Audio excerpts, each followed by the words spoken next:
안녕하세요. 사연에 빠지다의 DJ 민영입니다. 오늘 사연자는 믿을 수 없는 현실에 평생의 마음의 짐을 짊어진 채 살게 됐다는데요. 과연 어떤 사연인지 들어보시겠습니다. 오늘도 두 가지 사연 준비되어 있는데요. 끝까지 들어주실 거죠? 그럼 바로 시작할게요. 구독과 좋아요 잊지 말고 꾹꾹 눌러주세요. 안녕하세요. 저는 50대 여자입니다. 얼마 전에 친정 어머니가 돌아가셨어요. 친정 어머니께서는 요양원에 계시다가 돌아가셨습니다. 저는 친정어머니가 요양원에 가시는 걸 반대했습니다. 자식이 셋이나 있는데 어머니가 요양원에 간다는 게 이해가 안 됐거든요. 아버지가 어릴 때 돌아가셔서 저희 3남매 다 결혼하고 나간 뒤부터 어머니는 80이 넘을 때까지 혼자 사셨어요. 우리 집에서 멀지 않은 곳에 어머니가 사셔서 제가 거의 매일 왔다 갔다 하긴 했지만 제가 어머니 보고 싶어서 간 거였지 자식이라고 특별히 해드린 게 없습니다. 어머니께서는 워낙 정정하셔서 혼자 삼시세끼를 다 해드시는 걸로도 모자라 저나 형제들 반찬에 김치까지 항상 담가주셨거든요. 그렇다 보니 어머니처럼 멀쩡하신 분이 요양원에 왜 가야 하나 속상했어요. 그래서 처음 요양원 이야기가 나왔을 때 제가 오빠와 언니에게 요양원만은 보내지 말자고 사정했습니다. 형제가 셋이나 있는데 엄마를 뭐하러 요양원에 보내. 우리가 돌아가면서 모시면 되지. 다 멀리 사는 것도 아니고 3남매 모두 서울에 사니 1년에 몇 개월씩 나눠서 셋이 돌아가면서 돌보자고 했어요. 그러면 어머니도 좋아하실 것 같다고요. 그런데 제가 너무 철없는 소리를 했나 봐요. 제 말에 언니와 오빠가 당황한 것 같더라고요. 너희야 둘 다 집에 있으니까 모르겠지만 난 일하러 나가야 되는데 누가 엄마를 돌봐. 천상 재호 엄마한테 봐달라고 해야 되는데 재호 엄마가 그러라고 하겠어? 더군다나 너희 남편들한테는 물어봤어? 다 늙은 장모님 모시고 있는 거 괜찮대? 저도 미처 생각하지 못했는데 저나 언니는 딸이지만 올케 언니는 며느리인데 언니가 시어머니를 모시고 싶을 리가 없죠.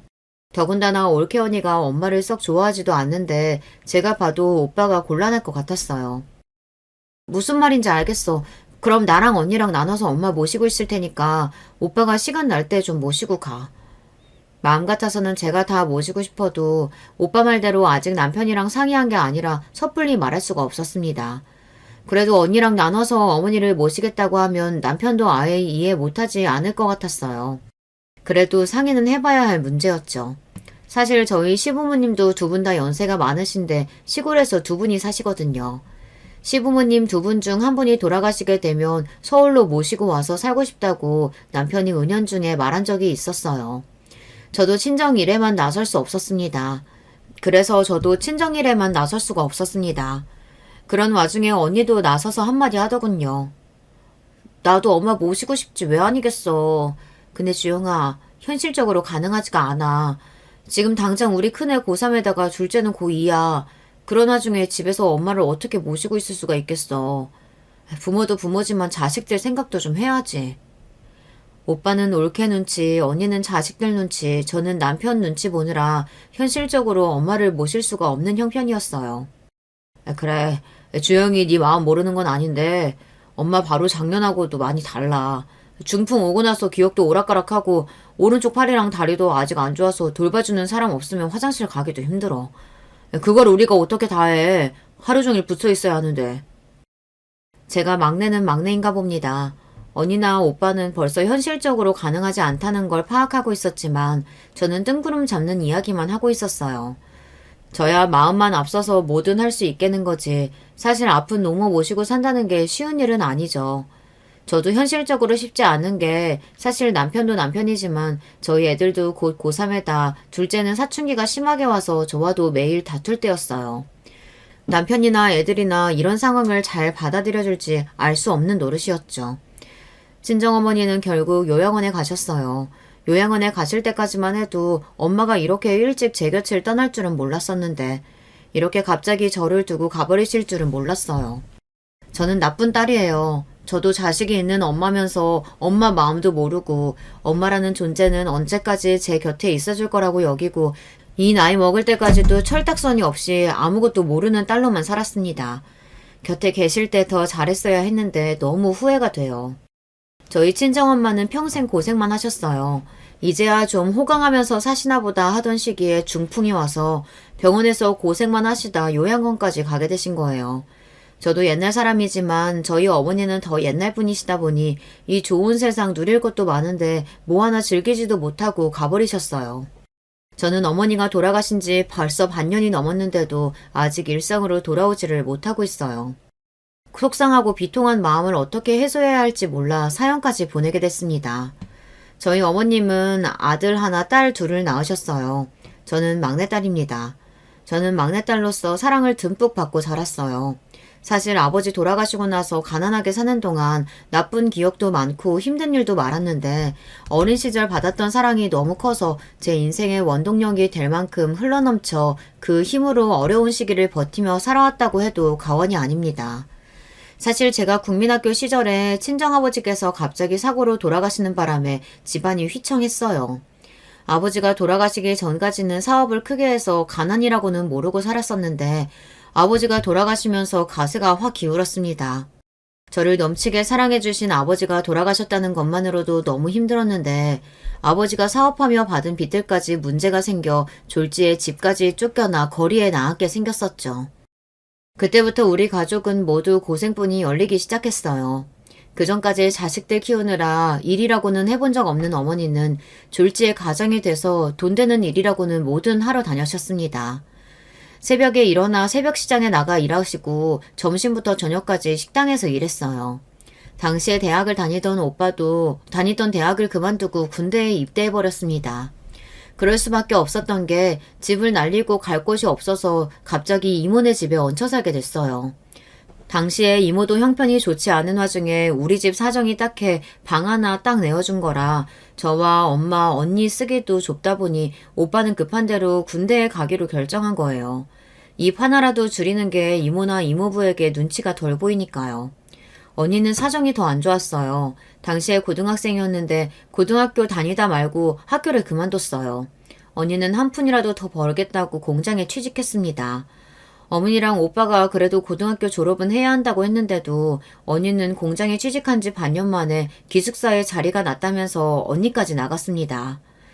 결국엔 어머니랑 저만 이모네에 남게 됐죠.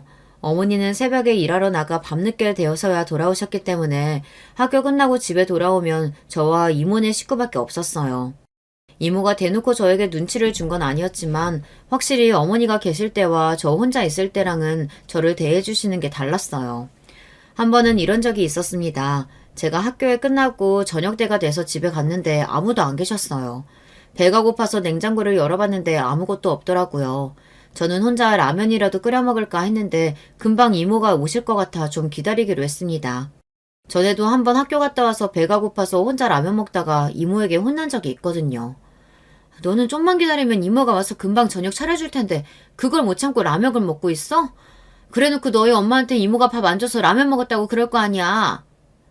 저는 아무 말도 하지 않았는데 이모는 인상까지 쓰시면서 제가 엄마한테 이간질이라도 한 것처럼 구셨습니다. 그날 이후로는 저도 모르게 괜히 주눅이 들어 이모며 이모부며 눈치를 봤어요.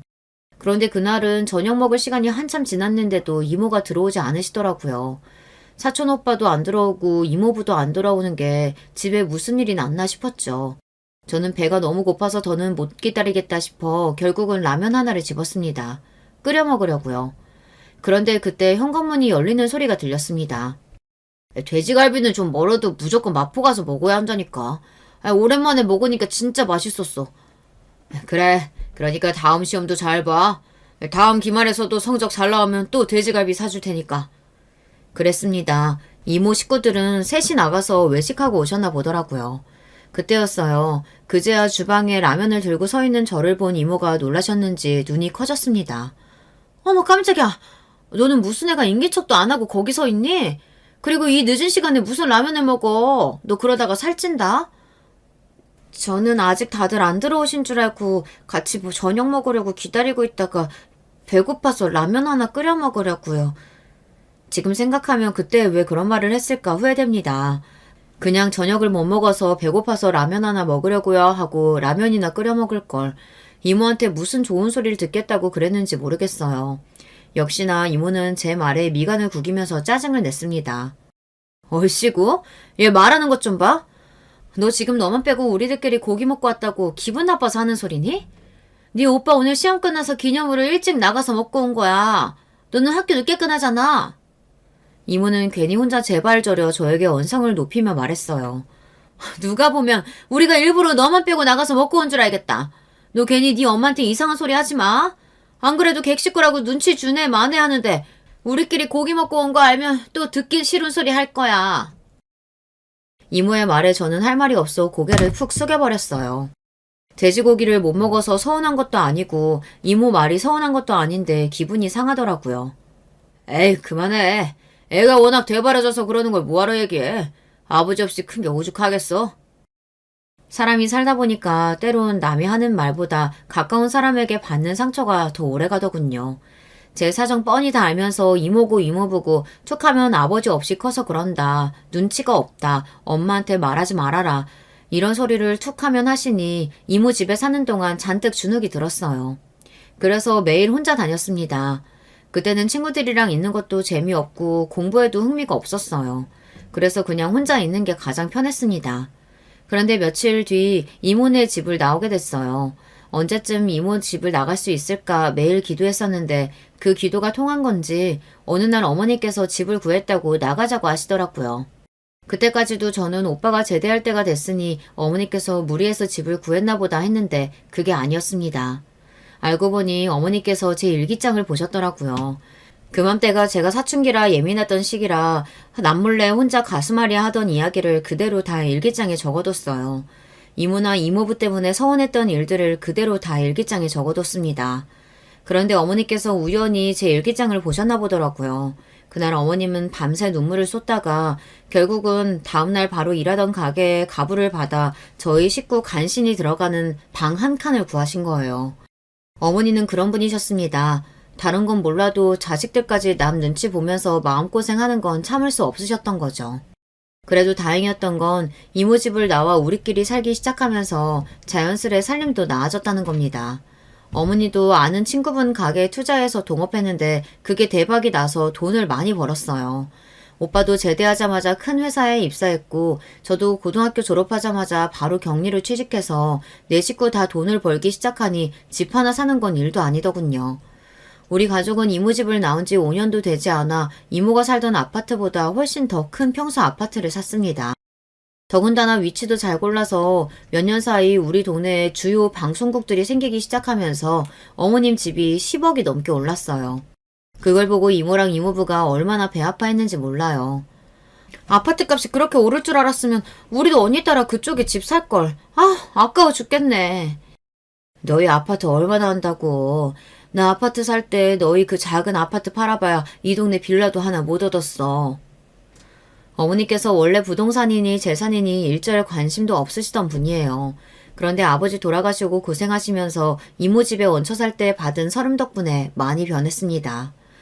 집도 집이었지만 버는 족족 땅을 사서 알게 모르게 돈을 많이 버셨어요. 아마 어머니 성격에 우리가 힘들 때 이모랑 이모부께서 잘 챙겨주셨다면 어머니도 그렇게 매몰차게 구실 분은 아니에요. 뭐라도 하나 통 크게 떼어주실 분이죠. 그때 이모나 이모부가 저에게 눈칫밥을 먹인 게 어머니는 평생 한으로 남아 그 이후에도 이모랑 이모부는 어머니에게 미운탈이 제대로 박혀 사람 대접을 못 받았어요. 삼남매 중 제가 어머니를 가장 많이 닮았습니다. 정도 많지만 사람한테 한번 질리면 다시는 봐주질 않아요. 어릴 때야 돈 때문에 다들 고생하긴 했지만 성인이 된 이후로는 다들 잘 지냈어요. 저희 형제들은 결혼들도 빨리 했습니다. 우리 집 삼남매는 모두 연애 결혼했어요. 애들도 다 비슷한 시기에 낳아서 애들 나이도 다 비슷해요. 삼남매랑 어머니 모두 한 동네에 살면서 가깝게 지냈어요. 물론 가족이라도 매일 좋을 순 없으니 싸우기도 참 많이 싸웠습니다. 특히 저와 오빠는 만나기만 하면 그렇게 싸워요. 원래 어릴 때부터 오빠와 저는 성격이 안 맞았어요. 오빠는 남자가 속도 좁고 그릇도 작아요. 반면에 저는 여자치고 배포도 넓은 편이고 그릇도 큽니다. 그러다 보니 저와 오빠는 집안에 무슨 일만 있으면 서로 이해도 못하고 답답해했어요. 특히나 올케 언니와도 제가 성격이 맞지 않아 자주 부딪혔습니다. 한 번은 그런 적이 있었어요. 어머니 칠순 때의 일입니다. 저는 다른 생일도 아니고 칠순이니 가족끼리 뭔가 의미 있는 일을 하고 싶었어요. 그래서 가족여행을 계획했습니다. 마음 같아서는 비행기 타고 멀리 다녀오고 싶었지만 어머니도 너무 먼 곳은 힘들다고 하셔서 제주도 정도로 말을 마쳤어요. 여행에 들어가는 경비는 형제 셋이 똑같이 나누기로 했습니다. 그래도 셋 중에 제가 막내다 보니 숙소 예약이나 여행 일정은 제가 대략 짰습니다. 그런데 뭘 결정할 때마다 오빠가 자꾸만 토를 달더라고요. 네가 말한 숙소도 좋은데 우리끼리 지내기엔 너무 비싸지 않아? 너희 올케가 알아본 숙소도 네가 알아본 데보단 좀 작아도 우리 식구 지내기엔 괜찮을 것 같은데. 이왕 어머니까지 모시고 가는 거 저는 좀 좋은 곳으로 가고 싶어 규모가 좀 있는 곳으로 예약하기는 했습니다. 그렇다고 오빠가 말한 다른 숙소보다 그렇게 비싸지도 않아요. 고작 1, 20만 원 차이였습니다. 그걸 가지고 오빠는 저에게 자꾸만 잔소리를 했어요. 너무 비싸다고요. 그리고 네가 짠 일정에 들어가는 식당들도 그래. 아무리 제주도가 물가가 비싸다고 해도 저렴하고 좋은 데도 많은데 너무 비싸고 유명한 식당만 예약한 거 아니야? 너희 올케가 보더니 다 인기 많은 데라 줄 서야 하는 거 아니냐고 하던데 엄마 힘들어서 줄 서겠냐? 오빠는 말끝마다 올케 언니 이야기를 했어요. 오빠가 제 계획이 마음에 안 드는 것처럼 이야기하긴 했지만 결국은 올케 언니 마음을 전하는 거였죠. 오빠랑 올케 언니 마음은 알겠는데 엄마 칠순 아니면 우리가 또 언제 다 같이 여행을 가겠어. 이왕 가는 거 좀 좋은 곳으로 모시고 가자. 엄마 연세도 있는데 또 언제 제주도로 가보겠어. 제가 과하게 구는 건 줄 몰라도 칠순에 이 정도는 써야 한다고 생각했어요. 제 마음 같아서는 북유럽이라도 한번 갔다 오고 싶었는데 그때도 오빠가 무슨 북유럽이냐며 손사래를 쳐서 포기한 겁니다. 그렇게 어렵사리 제주도에 가서 오빠와 저는 또 싸웠어요. 오빠와 싸울 일은 아니었는데 저와 올케 언니가 자꾸만 티격태격하게 되면서 결국은 오빠와 싸우게 됐어요. 시작은 올케 언니 때문이었습니다. 숙소에 도착하자마자 올케 언니가 혼자 자꾸만 궁시렁거렸어요.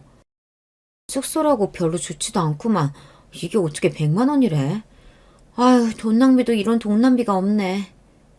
에이, 방이 4개 이렇게 넓은데 2박에 100만 원이면 싼 거지. 내가 보기엔 너무 잘 골랐네 뭐. 언니까지 제 편을 드니 올케 표정이 순간 차갑게 굳었습니다. 그러더니 무슨 어린애처럼 징징거렸어요.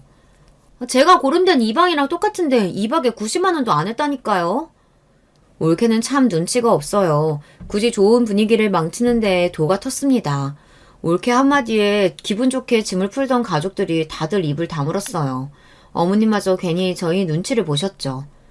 아이고 생일 별것도 아닌데 괜히 어미 때문에 비싼 데로 왔나 보다. 어머니까지 돈 얘기를 하시니 저는 순간 짜증이 났습니다. 돈 10만 원 때문에 굳이 이런 말을 해야 하나 싶어서요. 언니가 말한 숙소는 수영장도 없고 주변 볼거리라고는 없잖아요. 여기는 조식도 포함인데다가 수영장까지 있어요. 그냥 10만 원 더 주고 여기 오는 게 훨씬 더 이익이라고요. 올케 하는 짓이 너무 얄미워서 저도 모르게 순간 욱했습니다. 마음 같아서는 그렇게 싫으면 올케는 그냥 가라고 하고 싶었어요. 어머, 누가 뭐래요? 고모는 왜 그렇게 욱하고 그래요? 누가 보면 이 호텔에서 무슨 돈이라도 받은 줄 알겠네. 여기 어머, 온스풀도 있고 안마기도 있네. 너무 좋다. 올케는 항상 저런 식이에요. 얄밉게 자기 할 말은 다 하면서 꼭 나중에는 발 빼고 들어가죠. 한마디 더 하고 싶었지만 좋은 날이니 그냥 그러려니 하고 넘어갔습니다. 그런데 그 정도는 예교편에 불과했어요. 그 이후 2박 3일 동안 올케는 사사건건 제 심기를 건드렸습니다. 밥을 먹으러 가든 구경을 하러 가든 제가 짠 동선이 다 마음에 안 든다는 투였죠. 제가 한 달 전부터 최단거리로 동선을 짜서 유명한 식당이라는 식당을 다 알아봤어요. 유명 후기며 블로그까지 다 찾아가며 실제로 제주도민들이 인정하는 맛집으로만 엄선한 겁니다. 그런데도 올케 언니는 가는 데마다 짜네, 싱겁네, 꼬투리를 잡더니 구경 갈 때마다 이런 걸 꼭 봐야 하느냐고 토를 달았어요. 처음엔 저도 몇 번 받아줬습니다. 정말 재미없어서 하는 소리일 수 있으니까요. 그런데 흑돼지 전문점에서 저도 터져버리고 말았습니다. 그 전에 물놀이하고 씻고 나와서 다들 배고픈 와중이었는데 식당에 들어서자마자 제주도 와서 흑돼지는 너무 흔하지 않냐면서 되지도 않는 소리를 하더라고요. 나는 하루 종일 삼시세끼 다 챙겨 먹으라니까 너무 배부른데 고모들은 이 흑돼지가 또 들어가요? 아무튼 다들 잘 먹는다니까. 내가 제주도 와서 흑돼지를 또 먹게 될 줄이야. 아유, 너무 뻔하다 뻔해. 저도 하루 종일 어머니 챙기랴 식구들 챙기랴 피곤해 죽겠는데 자꾸 옆에서 아무것도 안 하면서 입으로만 침을 치니 재수가 없더라고요. 그래서 참다 한마디 했습니다. 올케 언니는 음식만 나오면 다른 사람 안 챙기고 무조건 자기 입으로 들어가면서 꼭 먹기 전에 배부르다고 안 먹는다고 하더라. 왜 그러는 거예요, 도대체? 그냥 습관적인 거예요? 올케 언니가 음식을 먹을 때마다 하는 특유의 말이 있어요. 자기는 항상 입이 짧대요. 그러면서 옆에 애들이 있건 시어머니가 있건 일절 챙기지도 않고 무조건 자기부터 먹어요. 그런 모습이 내내 거슬려서 벼르고 있었는데 자꾸 재수없게 툴툴거리니 저도 모르게 비아냥거리게 되더군요. 고모, 무슨 말을 그렇게 해요? 내가 또 언제 다른 사람 안 챙기고 나만 먹었다고. 나 입 짧은 거 몰라서 그래요? 내가 먹어봐야 얼마나 먹는다고. 언니 모르나 본데 언니 맨날 그래요. 언니네 애들 어릴 때도 애들 밥부터 안 챙기고 항상 언니 먼저 먹어가지고 나랑 엄마가 맨날 언니네 애들까지 밥까지 챙기고 그랬잖아요. 너는 기분 좋은 날 왜 자꾸 별일 아닌 거 가지고 애들 엄마한테 툴툴거려. 아, 이까지 식당 좀 알아봤다고 생색내는 거야, 뭐야. 오빠는 또 올케 언니 편만 들었습니다.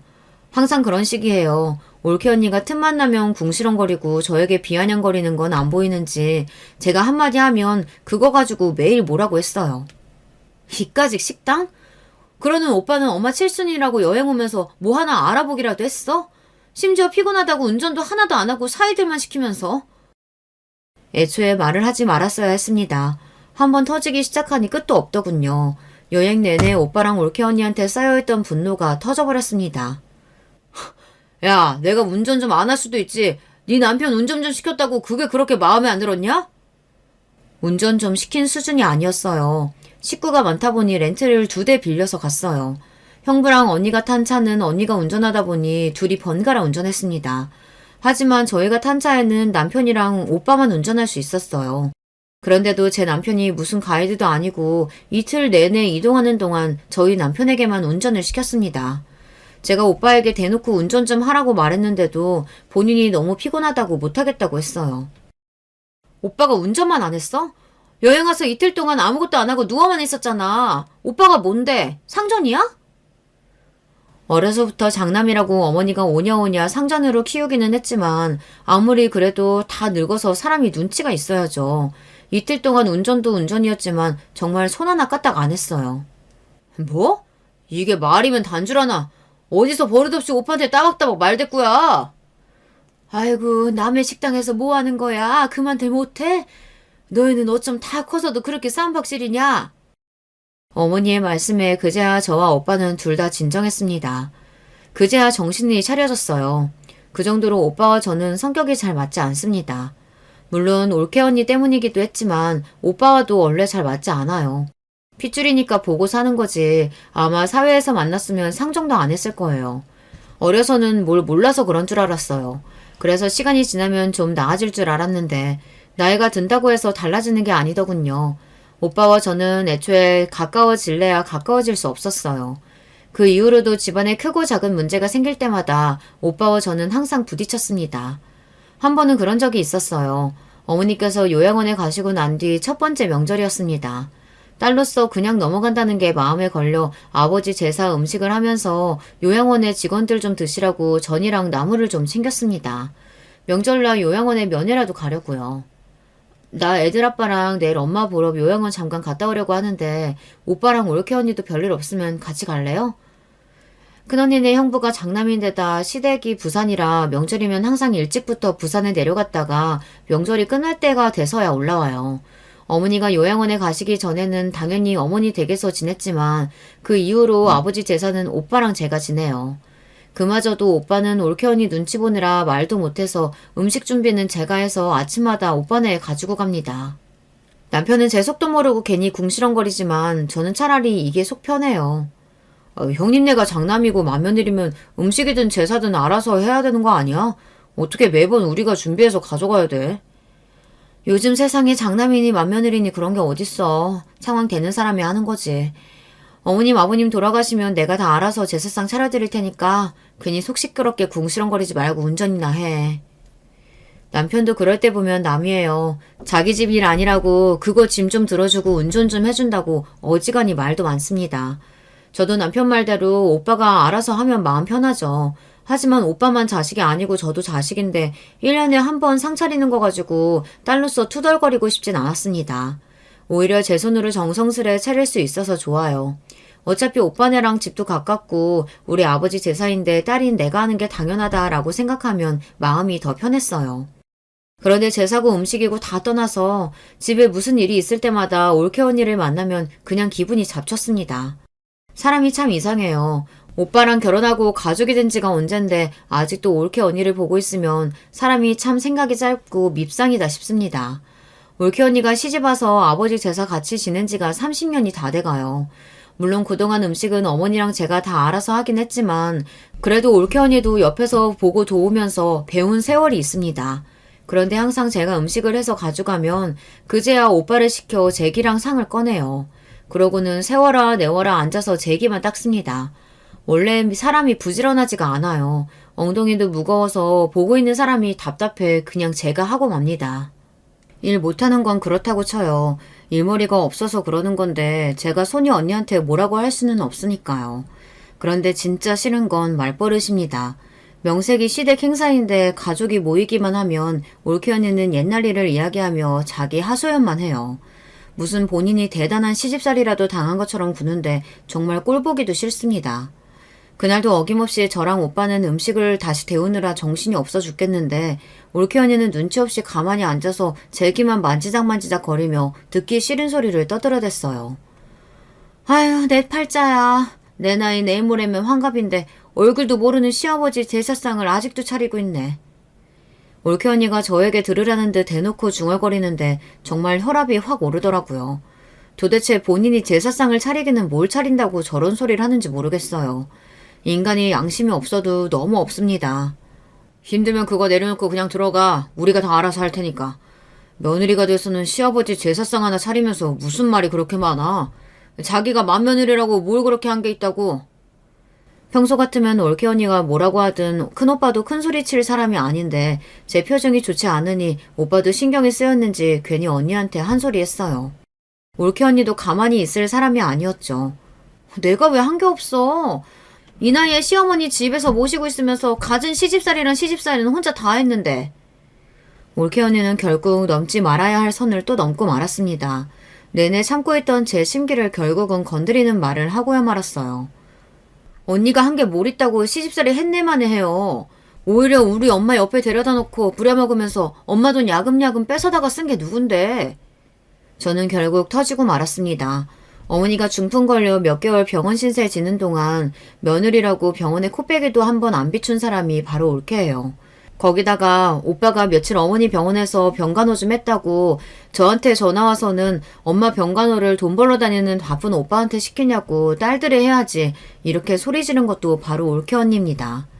그뿐만이 아니에요. 어머니가 생활비 통장으로 쓰는 통장이 있어요. 평소 어머니께서 그 통장에 있는 돈을 체크카드로 쓰세요. 어머니께서 은행에 자주 가기 힘드시다 보니 제가 통장은 가지고 있고 카드는 엄마가 가지고 있습니다. 제가 은행에 갈 일이 있을 때마다 통장 정리를 해드려요. 그런데 한 번씩 어머니 통장을 보면 이상한 내역이 있더라고요. 어머니께서 절대 안 쓰실 것 같은 가게에서 쓴 내역이 있었어요. 백화점이나 피부과 같은 곳이었죠. 알고 보니 올케가 어머니를 모시고 나가서 쓴 돈이더라고요. 본인이 사고 싶은 물건을 사거나 피부과에 가서 물광주사 같은 것을 맞을 때 어머니에게 해달라고 했나 보더라고요. 그뿐만이 아니에요. 종종 본인이 사고 싶은 게 있으면 오빠가 아니라 어머니에게 이야기를 한 적도 있나 보더라고요. 그런 내용을 제가 다 알고 있다 보니 올케가 하는 짓이 다 마음에 들지 않았습니다. 전 이래저래 올케 언니가 하는 짓이 기가 막혀 소리를 버럭 질렀습니다. 엄마니까 아들이 좀 있을 수도 있는 거지 그깟 일 가지고 뭘 그러냐고요. 저는 재수없어서 전화를 그냥 끊어버렸어요. 저랑 큰언니는 병원에서 한 달씩 간호했어도 형부나 남편이 일절 말 한마디 안 했어요. 당장 돌봐야 할 어린 자식이 있는 것도 아니고 며칠 쉰다고 생업에 지장이 생기는 사람도 아니면서 오빠가 병원에 며칠 있는 게 올케는 그렇게 싫었나 보더라고요. 더군다나 그날 저녁 올케 언니가 오빠한테 이혼하자고 난리를 쳤나 보더라고요. 이런 대접 받으면서 절대 못 산다고요. 다음날 바로 오빠가 저에게 연락이 와서 아무리 화가 나도 손이 사람한테 그러는 거 아니라고 당장 올케한테 사과하라고 했어요. 저는 올케의 행동에 괘씸했지만 오빠가 하는 말에도 서운해서 한참을 씩씩거렸어요. 제 오빠지만 정말 쪼다 같아요. 아버지 제삿날도 마찬가지였어요. 제 말이 끝나기 무섭게 얼굴이 빨개진 쪼다 오빠가 또 나서더군요. 너 무슨 말을 그렇게 해? 엄마 요양원 가기 전에 애들 엄마가 엄마 모시고 있으면서 얼마나 고생을 많이 했는데. 오빠의 말에 저는 너무나 황당해서 입이 다 벌어졌습니다. 코웃음이 절로 나왔어요. 그거 한 달 모시고 있었다고 어지간히 생색내네. 엄마가 공짜로 있었어? 몸 아파서 꼼짝도 못하는 노인네대로 애들 밥 차리게 하고 집안일까지 다 시켜놓고. 그랬습니다. 어머니가 병원에서 나왔을 때 거동이 힘드셔서 혼자 지내실 수 없을 것 같아 처음엔 어머니 집으로 요양보호사를 고용했어요. 그리고 주말에는 저랑 언니가 번갈아 가며 어머니랑 있었습니다. 그때도 오빠는 일이 바쁘다는 핑계로 한 번 들여다보지도 않았어요. 그러다가 요양보호사가 그만두겠다고 해서 다른 요양보호사를 알아보고 있었는데 오빠가 제일 먼저 요양원 이야기를 꺼냈습니다. 올케 언니가 잘 아는 사람 시어머니도 최근에 요양원에 갔는데 괜찮은 곳이 있다고요. 저는 끝까지 요양원에 보내고 싶지 않아 차라리 제가 모시겠다고 반년만 어머니를 모시고 있었어요. 남편도 참다 3개월이 넘어가니 불편해하면서 자꾸만 저와 싸우게 되더라고요. 그 이야기를 언니에게 했더니 언니도 안 되겠다 싶었는지 바로 언니가 어머니를 모시고 가서 또 반년을 모셨어요. 그렇게 1년을 저와 언니가 번갈아 모셨습니다. 그러던 중 언니네 조카가 고3이라 신경 쓸 일이 많다 보니 언니가 오빠에게 부탁했나 봐요. 당분간은 오빠가 좀 모시고 있으라고요. 오빠는 옳게 눈치 보인다고 아무래도 요양원에 보내야 할 것 같다고 강력하게 주장해서 요양원을 알아보는 동안 고작 한 달 오빠랑 옳게 언니가 모시고 있었던 거예요. 그것도 한 달도 채 안 돼요. 그래놓고 본인이 모셨네 어쩌네 하는 겁니다. 그것도 심지어 저랑 언니가 매주 어머니를 모시고 재활에 다닌 덕분에 어머니 상태가 많이 좋아지셔서 고동이 될 때 오빠네로 가신 거예요. 그전에는 거동도 힘들어서 집에서도 저나 언니가 간신히 부축해드려야 움직일 수 있었거든요. 더군다나 어머니가 오빠네 있을 때 걱정이 돼서 제가 전화하면 항상 어머니 혼자 집에 계시거나 어머니가 조카들 밥을 차려주고 있었어요. 심지어 몸도 성치 않은 분이 빨래도 돌리고 청소도 하고 계셨어요. 어머니 성격상 본인이 눈치가 보여서 한 일이겠지만 저는 그것마저도 안타까워 주말에는 아예 우리 집에 모시고 온 적도 있습니다. 며느리랑 있는 것보단 딸이랑 있는 게 훨씬 나으니까요. 그런 걸 제가 뻔히 다 알고 있는데 자꾸만 본인이 대단한 시집살이라도 한 것처럼 구니 짜증이 확 나더군요. 어머 고모, 서운하게 무슨 소리를 그렇게 해요? 누가 보면 진짠 줄 알겠네. 어머님이 괜히 며느리 눈치 본다고 애들 챙기고 집안일 하시는 걸 제가 어떻게 말려요? 그것뿐만이 아니에요. 어머니가 요양원에 가기로 결정되고 나서 어머니가 살던 집을 내놨어요. 그 집이 팔리면 그 돈의 일부를 요양원비로 빼놓고 나머지는 자식 셋이 나눠 가지라고 하셨죠. 저나 형제들은 지금 당장 중요한 돈이 아니니 어머니를 조금이라도 더 좋은 요양원에 모시려고 이것저것 까다롭게 알아보고 있었습니다. 비용이 좀 비싸도 시설이 좋은 곳으로 모시려고요. 그 와중에 올케 언니는 그 돈이 욕심났는지 툭하면 부동산에 가서 집 왜 안 나가느냐고 부동산 사장님을 닥달했대요. 부동산 사장님이 얼마나 기가 막혔으면 저한테 그런 소리를 다 하더라고요. 며느리는 확실히 남이라고요. 그런 소리까지 듣고도 저는 일절 말 안 했어요. 올케 언니가 예뻐서가 아니라 지금까지 제가 봐온 올케 모습을 보면 충분히 그러고도 남을 사람이니까요. 됐어요. 정신 멀쩡한 노인의 요양원 보내자고 제일 먼저 이야기한 것도 언니잖아요. 내가 모를 줄 알았어요? 맏며느리라고 며느리 노릇한 것도 없으면서 본인 편할 때만 며느리지. 저는 원래도 올케 언니가 싫었어요. 처음 결혼했을 때부터 사람이 겉과 속이 달라 보이는 게 마음에 안 들었습니다. 오빠도 어릴 때나 오빠지 사실 각자 결혼해서 살다 보면 동생이라고 걱정하고 챙겨주지 않잖아요. 자기 식구들 챙기기 바쁘니까요. 저도 마찬가지입니다. 저도 저희 식구 챙기느라 오빠 걱정할 정신이 없었어요.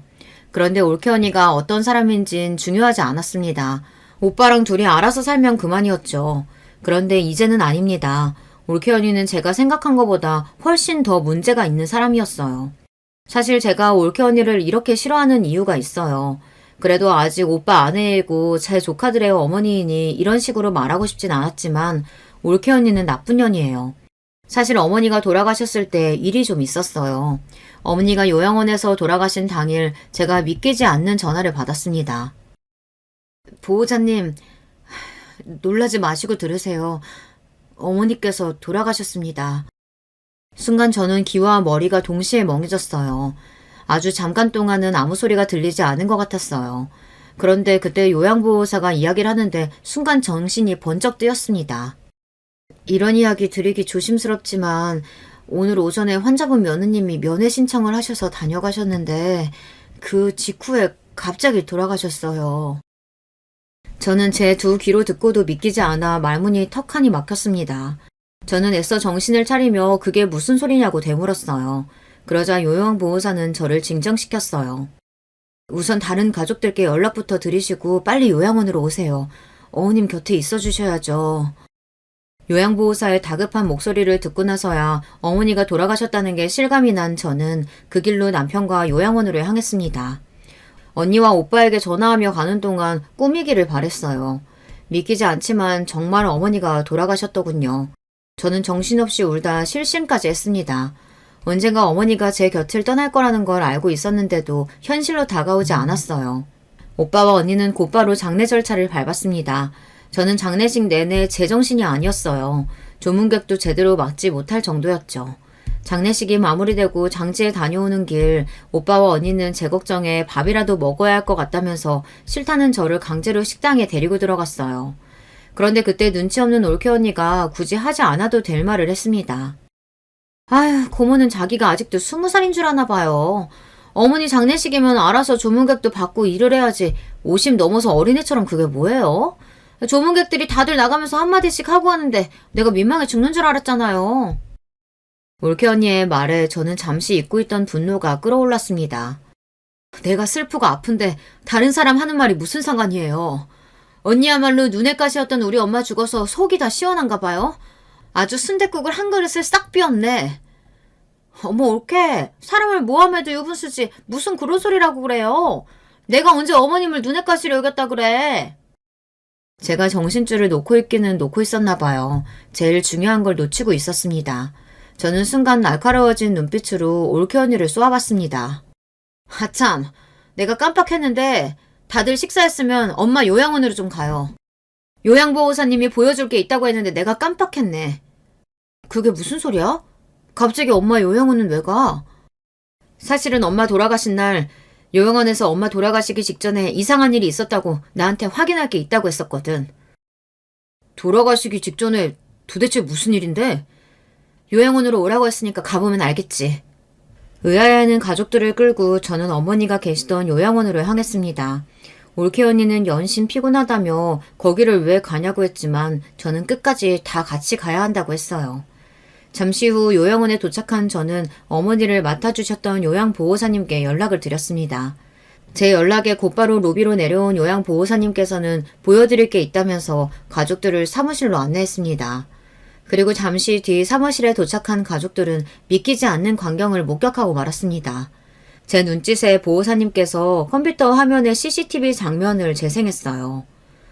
어머님 돌아가신 날 여기 계신 며느님이 면회 오셨는데 그날 아무래도 좀 마음에 걸리는 게 있어서 제가 다들 오시라고 했어요. 화면 좀 봐주시겠어요? 보호사님의 말에 가족들 모두가 컴퓨터 화면 속 모습에 집중했습니다. 화면 속에는 침대에 누워있는 어머니가 보였습니다. 그 모습을 보자마자 언니는 울음을 터뜨렸어요. 아휴, 우리 엄마 어떡해. 어머니께서 돌아가시기 직전의 영상이다 보니 보는 가족들의 눈시울이 금방 다 뜨거워졌어요. 그리고 영상 속 어머니의 곁에 앉은 올케 언니는 딱딱한 표정으로 연신 어머니에게 뭐라고 중얼거리고 있었어요. 그러자 잠시 후 어머니께서 잘 움직이시지 않는 손을 자꾸만 올리려고 하셨습니다. 그때였어요.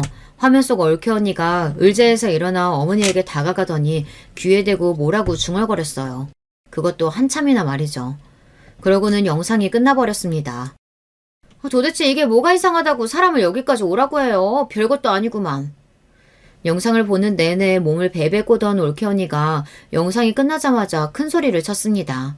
저는 그 모습이 가소로워서 한 번 더 올케에게 물었어요. 언니도 기억하죠? 전날 언니가 면회하고 가고 나서 엄마가 바로 돌아가셨잖아요. 언니, 도대체 엄마한테 무슨 소리를 한 거예요?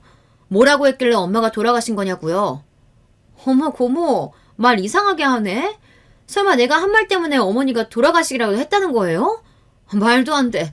난 그냥 어머님 얼굴이 안 좋아 보이길래 힘내시라고 식사 잘하셔야 한다고 이야기한 거밖에 없어요. 올케는 저에게 도대체 무슨 소리를 하는 거냐고, 사람을 모함하는 거냐고 화를 내면서 인상을 구겼습니다. 오라, 우리 엄마 요양원 들어간 뒤로 면회도 잘 안 간 언니가 갑자기 혼자 면회 가서 저렇게 한참 동안 떠들었는데 정말 그 말밖에 한 게 없다고요? 진짜예요? 당연하죠. 고모 진짜 사람 억울하게 왜 그래요? 애들 아빠가 나한테 자꾸 어머니 신경 하나도 안 쓴다고 잔소리하길래 오랜만에 간식까지 사들고 간 거예요. 도대체 내가 뭘 어쨌다고 사람을 잡아먹지 못해 안달이에요. 저는 올케 언니에게 기회를 준다고 준 건데 언니는 끝까지 아무 짓도 하지 않았다고 우기더군요. 저는 기다려줄 수 없었습니다. 언니 진짜 뻔뻔해도 너무 뻔뻔하네요. 과연 이걸 듣고도 억울하다는 말이 나오나 보죠. 저는 가방에서 어머니께서 살아생전 쓰시던 핸드폰을 꺼냈습니다. 어머니의 핸드폰을 본 순간 눈물이 또 왈칵 쏟아질 것 같았지만 간신히 참았어요. 저기 영상 속 날짜랑 시간 다 보이시죠? CCTV에는 소리가 녹음되지 않았지만 엄마 핸드폰에는 그날 올케 언니가 병실에 들어온 순간부터 언니가 한 말이 다 녹음되어 있어요. 자, 잘 들어요. 그랬습니다. 어머니는 올케 언니가 혼자 면회를 오자 뭔가 느낌이 있으셨는지 잘 움직여지지도 않는 손가락으로 녹음 기능을 켰더라고요. 어머니의 핸드폰에는 올케가 어머니 옆에 앉아 중얼거리는 내용이 그대로 다 녹음되어 있었어요. 어머님도 참 가만 보면 자식들 힘들게 하세요. 중풍에 걸렸으면 그냥 그대로 죽어버리지. 그 나이에 얼마나 살겠다고 아등바등 버텨요. 병원에서 몇 달이나 버티고 있는 바람에 병원비로 몇 천이나 쓴 줄 알아요? 그뿐인가 딸네 집 아들 집 여기저기 거지처럼 붙어 지내면서 자식이며 손주들이며 다 고생시키더니 이제는 요양원까지 왔는데도 안 죽겠다고 버티고 있어요? 올케의 생생한 목소리에 가족들은 모두 다 놀라 입을 틀어막았습니다. 아니야 여보, 이건 아니야. 고모, 아니 인연이 나 모함하려고 만들어낸 거라니까? 올케는 본인이 아니라면서도 뭐가 그렇게 무서운지 손을 벌벌 떨며 제가 들고 있던 핸드폰을 뺏으려고 했습니다. 저는 핸드폰을 든 손을 번쩍 들어올리고 올케의 어깨를 밀어버렸어요. 아직 끝난 거 아닌데. 끝까지 다 듣고 이게 사실인지 아닌지 판단하죠. 곧바로 올케가 어머니에게 다가가 귀에 대고 속삭인 소리가 그대로 핸드폰에서 흘러나왔습니다. 손가락도 하나 까딱 못하면서 괜히 자식들 힘들게 버티지 말고 그냥 좀 죽어요. 산송장이나 다름없이 이렇게 살면서 뭐해. 제발 좀 죽어. 이 쭈글쭈글한 얼굴 꼴도 보기 싫으니까 죽으라고. 녹음된 음성이 다 끝났는데도 한참 동안 아무도 말을 하지 않았습니다. 모두 다 충격에 휩싸여 고개도 들지 못했어요. 그때였습니다. 눈물을 펑펑 쏟고 있던 언니가 올케에게 달려들었어요. 네가 인간이야? 어떻게 엄마한테 저런 짓을 할 수가 있어? 너 때문이야. 너 때문에 마음 약한 우리 엄마 충격받아서 죽은 거라고. 무슨 개소리야. 내가 뭘 어쨌다고. 며느리가 시어머니가 얼마나 싫으면 저런 소리까지 했겠어. 사람이 싫으면 무슨 소리 못해. 난 죄 없어. 내가 죽였다는 증거 있냐고. 세상에 이런 뻔뻔한 년이 또 있을까요? 나 같으면 창피해서 아무 말도 못하고 도망갈 것 같은데 올케는 오히려 큰 소리를 뻥뻥 쳤습니다. 그래, 증거 없지. 엄마는 이미 죽어버려서 땅속에 묻혔으니까. 근데 이 핸드폰이 남아있잖아. 이 핸드폰 속의 음성 내가 평생 가지고 있다가 올케, 아니 니년 늙으면 네 자식들한테 그대로 들려줄 거야. 네가 어떤 엄마인지 어떤 며느리인지 똑똑히 보여줄 거라고. 저는 있는 힘이란 힘은 다 쥐어짜서 올케에게 소리를 질렀습니다. 됐어. 저런 년 때문에 뭐하러 힘 빼. 이 오빠가 미안하다. 저런 걸 아내라고 믿고 지금까지 살았다. 이 오빠가 다 알아서 해결할 테니까 그만 돌아가자. 오빠는 세상을 다 잃은 표정으로 눈물을 흘렸습니다. 세상에 뭐 이런 거지 같은 년놈들이 다 있어. 내가 뭘 어쨌다고. 내가 뭘 어쨌다고 이래. 올케는 끝까지 자기가 뭘 잘못했는지도 모르고 큰 소리를 쳤어요. 얼마 뒤 오빠는 올케에게 이혼 소장을 보냈습니다. 오빠가 조카들에게도 올케의 만행을 다 이야기했나 봐요. 도저히 이런 여자하고는 못 살겠다고요. 오빠는 재산 분할도 해주고 싶지 않아 올케에게 소송을 걸었습니다. 어머니가 돌아가신 지 1년이 다 되어가지만 오빠는 아직 소송 중입니다. 그동안 올케는 집에서 쫓겨났어요. 오빠도 조카들도 올케와 지내고 싶지 않다고 했나 보더라고요. 오빠는 올케에게 아무것도 넘겨줄 수 없다며 끝까지 소송하겠다고 했어요. 저와 언니는 지난 일은 가슴에 묻고 잘 살아보려고 하는데 아무래도 쉽지 않습니다. 자꾸만 그날의 영상과 올케의 목소리가 귓가에 들려서 아직도 가슴이 떨리고 아파요. 그날 어머니께서 어떤 마음으로 떠나셨을지를 생각하면 잠도 못 자겠어요. 이런 저와 언니를 위해 여러분께서 위로와 힘이 되는 댓글 많이 남겨주세요. 여러분의 댓글이 저희에게 큰 힘이 될 것 같습니다. 그래도 이렇게 주절주절 떠들고 나니 조금은 기운이 차려지는 것도 같습니다. 여러분께서도 항상 즐거운 일만 가득하시길 바랄게요. 기나긴 저의 이 이야기 끝까지 들어주셔서 감사합니다. 안녕하세요. 사연 틀어놓는 걸 정말 좋아하는 애청자가 오늘은 사연 신청자로 나서보았네요. 저는 장성한 아들 3명을 둔 엄마입니다. 제가 결혼을 조금 일찍 한 편이었는데 우여곡절이 참 많았죠. 원래는 꽤 부유한 편이었으나 지인들에게 연달아 사기를 당하고 배신을 당하는 바람에 형편이 어려워진 집에서 저는 자라났습니다. 때문에 학업을 오래 있는 건 있을 수가 없는 일이었고요. 묵묵하게 돈을 벌다가 남편을 만났어요. 남편은 집안의 가장 역할을 해온 사람이었기 때문에 저처럼 쉬지 않고 일을 해온 사람의 입장을 너무나도 잘 이해하였죠. 그래서 잘 통하는 게 있었어요. 하지만 제가 너무 안일했고 순진했죠. 단순히 입장이 비슷하다고 해서, 잘 맞는 것 같다고 해서, 외롭다는 이유로 저는 남편과 결혼해서 살림을 차렸는데요. 결혼을 해서 이제 나는 하나가 아닌 둘인데 왜 가난하고 힘든 건 똑같지? 여보, 요즘 왜 이렇게 술을 많이 마셔요? 오늘도 설마 술 마시고 들어올 줄은 몰랐네. 당신, 내가 고민이 좀 많아서 술을 마신 건데 그걸 가지고 잔소리를 해? 에라이, 살맛 안 나네. 결혼한 뒤로 남편은 어떤 이유에선지 점점 더 좌절하고 있었어요. 그러더니 술을 마시기 시작하였고 나중에는 주객 전도가 되었죠. 술을 마시면 따라오는 게 여자인가 봐요. 남편은 없는 형편과 고단한 일상에도 여자를 그렇게 만났습니다. 그러면서 당연히 저와 부부싸움을 하는 횟수도 잦아지기 시작하였지요. 어린 여자가 그렇게 좋나 봐? 그렇게 좋아서 자기 처자식도 내팽겨치고 이 시간까지 밖에서 놀다가 들어온 거야? 왜 들어왔어? 그냥 밖에서 살지! 어디서 옆편 내가 자꾸 언성을 높여? 당신이 이러니까 내가 집구석에 정을 못 붙이는 거야, 알아? 정말 최악의 남편이자 아빠였습니다. 좁은 집, 어렸던 새 아들은 부모가 싸우는 상황에 오금이 지릴 정도로 두려워졌는지 몸을 달달 떨었었죠. 그러다가 잠에 들 때까지 훌쩍였어요.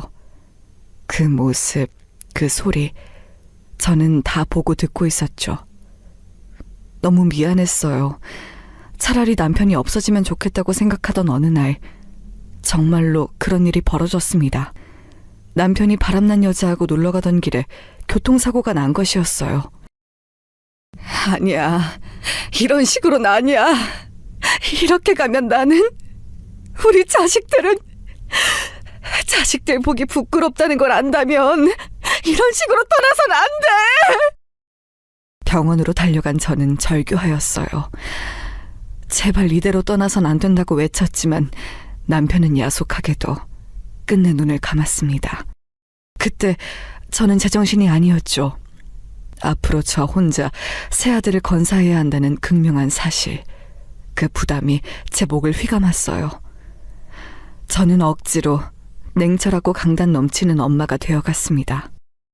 얘들아, 제발 쓸데없이 머리나 신경 쓰고 교복수선이나 해대는 거 하지 말고 공부를 해. 너희가 공부 안 하면 정말 끝이야. 무조건 공부해야 돼. 알았지? 저는 닥치는 대로 일을 하면서 집에 들어오면 늘 똑같은 훈계를 새 아들에게 날렸었죠. 속으론 미안했어요. 저도 마음속 고민이나 사춘기 감수성을 알아주는 엄마가 되어주고 싶었습니다. 그러나 젊은 나이에 아들만 셋을 둔 과부 입장에서 돈을 잘 벌려면 포기해야 하는 것들이 너무나도 많았어요. 제가 머뭇거리거나 휘청거려선 안 되는 거였죠. 밖에서는 악착같이 사회생활하면서 돈 버는 사람, 집에서는 끝도 없이 잔소리를 늘어놓는 엄마. 이렇게 사는 것이 스스로도 속상하고 가끔은 벅차서 깊은 밤에 혼자 밥상 펴놓고 소주를 마신 적도 종종 있었습니다. 자다가 화장실을 가고 싶어서 일어난 아들들이 저의 그런 모습을 목격할 때가 있었지만 모른 척 해주었죠. 아들들이라서 그런가 비록 살갑고 애교 많고 다정하고 이런 맛은 솔직히 전혀 없었어요. 하지만 왠지 모를 듬직함은 있었습니다. 그나마 다행이었죠. 제 일도 힘든데 만약에 아들들까지 사고를 치고 다녔다면 생각만 해도 아찔하네요. 저는 단 한 번도 일이 끊긴 적 없이 다녔습니다. 하루에 2시간씩만 자는 생활을 1년 넘게 한 적도 있었어요. 사람이 기본 7, 8시간은 자야 하는데 2시간만 자면 어떻게 되는 줄 아시나요? 사람이 약간 바보가 됩니다. 덜 떨어진 사람이 되더라고요. 그 시기에 제가 그랬어요. 무려 3가지 일을 동시에 하는 겉으로 보기엔 능력자였으나 실상은 늘 정신이 멍해져 있었기에 허점투성이었습니다. 고피를 쏟아가며 제가 쉬지 않고 일을 하기도 했지만 천운이 따라주었던 게 저희 가족에게는 엄청난 일이었던 것 같아요. 계속 이런저런 일을 전전할 것인지 아니면 누군가 기회를 주었을 때 제 사업을 해볼 것인지 기로에 서는 기점이 있었는데 여기서 제가 후자를 선택했거든요. 저 혼자였다면 절대 그렇게 못했어요. 아들만 셋인 엄마라서 용기를 낸 거였죠. 어떻게든 해보려는 마음이었으니까요. 공장부터 목욕탕까지 안 해본 일이 없었던 저는 그렇게 능력도 없었고 지식도 없었지만 작게 여성용품 사업을 시작한 후로 모은 돈을 다시 투자한 것에 운도 따라주는 바람에 정말 감사하게도 성공이라고 부를 만한 궤도에 오르게 되었습니다. 단칸방에서 내 식구가 살던 시절도 있었는데 번듯한 아파트에 입주하던 날에는 정말 눈물이 났었죠. 말로만 우리 집이 아니라 정말로 우리 것인 우리 집을 갖게 되었다는 것에 저절로 행복한 눈물이 줄줄 흘러나오더라고요. 살다 보니 결국 이런 날도 오는구나 싶었네요. 그 길었던 고행길을 지나온 보람이 있었어요. 정말 여한이 없을 정도로 행복했던 순간이었죠. 어머니, 여기가 정말로 저희 집이에요? 전세, 월세 이런 거 아니고 진짜 저희 가족의 집이요? 그래, 맞아. 여기까지 쉼없이 달려온 보람이 있을 정도로 멋진 집이네. 하지만 안주하지 말고 우리 다 같이 열심히 사는 거야. 알았지? 어쩌면 안정과 만족을 모르던 저였을지도 모르겠습니다. 그런 저를 세 아들은 첫째를 필두로 묵묵히 따라주었네요. 생각해보면 아들 셋 다 남편의 기질을 닮지 않은 것이 정말 신기하고 감사한 일이었어요. 셋 다 타고난 성향, 성질이 저를 닮아 있었거든요. 장성한 아들들은 저마다 독립을 하였고 셋째 아들이 그래도 막내랍시고 살가운 면이 있어서 저하고 시시콜콜한 대화도 나누고 가끔 쇼핑도 다니고 그랬습니다. 그러다가 줄줄이 장가를 들게 되었어요. 자식 둘을 연이어 장가 보내는 것도 서운하고 갑작스럽고 힘들었는데 우리 막내까지 결혼을 하겠다고? 그게 정말이야? 아직 나이도 이렇게 어린데 굳이 결혼을 서둘러야 해? 엄마, 제가 형들을 따라서 결혼을 하려는 건 아니고요. 지금 여자친구하고 사이도 좋고 잘 맞아서 결혼하면 좋겠다고 생각을 계속 해온 것도 있었고 게다가 저만의 안정적인 가정을 얼른 꾸려보고 싶다는 욕심이 전부터 있었어요. 너는 네 형들하고 똑같은 소리를 하는구나. 자기만의 가정, 안정적인 환경을 만들어가고 싶다는 거. 그래, 우리 아들들은 이런 걸 속으로 원해온 거였구나. 그렇다면 내가 말릴 수가 없지. 우리 막내도 하고 싶은 대로 해. 인생은 그렇게 사는 게 맞는 것 같더라. 감사해요, 엄마. 저희 형제가 연달아서 쭉 결혼을 하는 것 같아서 좀 민망하긴 한데 저희 다 잘 살게요. 엄마가 저희 위해서 죽도록 고생하신 거 봐온 만큼 열심히 잘 살아볼 거예요. 그리고 아버지처럼 그렇게 가정을 망치는 사람은 되지 않을 거예요. 형들이랑 저 진작에 다 약속했어요. 아버지처럼 되진 말자고요. 그런 가장으로 살진 않을 거라고 약속드려요. 네가 네 아버지 이야기를 꺼내는 건 처음인 것 같구나. 그런 생각을 하고 있었을 줄은, 셋이서 그런 약속을 해놨을 줄은 나로선 정말 상상도 못한 건데. 고마워. 우리 아들들이 세상에서 최고야. 떠올리면 애증만 가득한 남편이 만약 저승에서 저희 가족을 보고 있거든 자기 아들들이 자기보다 훨씬 더 잘 사는 모습을 보기를 바랐어요. 그렇게 되려면 우선 제가 잘해야 되는 문제였죠. 일찍이 과부가 되어 아들만 셋 키우며 억척스레 살아온 엄마, 사업까지 성공시키며 투자를 잘해온 엄마, 이런 엄마가 키운 아들들하고 결혼하고 싶어하는 여자들이 과연 있어줄까 하는 생각도 저는 잠깐 했었어요. 여자 입장에서는 이런 시어머니가 있다면 별로 결혼하고 싶어하지 않을 것 같았거든요. 특히 저희 첫째하고 결혼한 며느리가 저에게 처음 인사 왔을 때 영 표정이 어두웠어요. 그게 인상 깊었죠. 어머님, 비록 제가 집안의 경제력 수준이라든지 학벌이라든지 그런 건 더 낮고 부족하지만 성심성의껏 앞으로 잘해볼게요. 혼자 삼형제를 키워내신 분이라면 제가 발끝도 못 따라갈 것 같지만 노력은 해보겠습니다. 그렇게 부담은 안 가져도 되는데요. 부부의 연을 맺은 당사자 두 사람끼리만 잘 지내면 나는 그것으로 만족해요. 다른 건 안 바라요. 아니에요, 어머님. 굳이 애써 그렇게 말씀 안 해주셔도 돼요. 제가 앞으로 제 나름의 최선을 다해볼게요. 너무 주눅이 들어있어서 제가 당황하기도 했었네요. 새 아들이 별로 말수 많지 않은 걸 보면 사람들이 저의 스타일도 대략 짐작을 하던데 저 역시도 말이 원체 많지 않아요. 과묵하다고 할 수 있었네요. 괜히 말을 얹어서 화근을 만들 바에는 아예 말을 시작 안 하는 게 낫다는 주의였고요.